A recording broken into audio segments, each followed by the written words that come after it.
এই বাচ্চারা, আমি হলাম ম্যাঙ্গো ফ্রুটি। তোমরা আমাকে আমের রস ভেবে খাও, কিন্তু আমি শুধুমাত্র কালার আর চিনি দিয়ে তৈরি, তাই আমাকে খাওয়া বন্ধ করো। হ্যাঁ, এই ভিডিওতে ঠিকই শুনেছেন। ফ্রুটি বা মাজাকে আমরা বাচ্চাদের দিই ম্যাঙ্গো জুস হিসেবে তাদের শরীরে পুষ্টি পাওয়ার জন্য, কিন্তু এটা একদম ভুল ধারণা।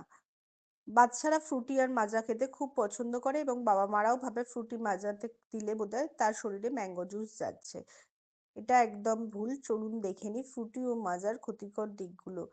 ফ্রুটি বা মাজাতে থাকে হাই সুগার। এক ছোট প্যাকেটেই অনেকটা চিনি থাকে, এতে রক্তে সুগারের মাত্রা বাড়িয়ে দেয়।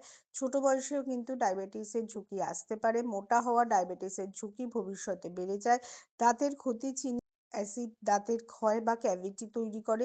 ছোট বাচ্চাদের দাঁতে দ্রুত পোকা লাগে। আসলে ফল কম, এগুলো ফ্রুট ড্রিঙ্ক, পুরো ফলের রস না।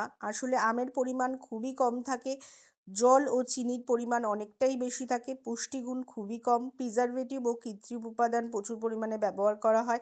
দীর্ঘদিন সংরক্ষণ করতে এই কেমিক্যালগুলো ব্যবহার হয়। অতিরিক্ত খেলে হজমের সমস্যা, বাচ্চার অ্যালার্জি, কনস্টিপেশন হতে পারে, ক্ষুধা নষ্ট হতে পারে। মিষ্টি পানীয় খেলে বাচ্চারা ভাত, ডাল, সবজি, ফল এগুলো খেতে চায় না।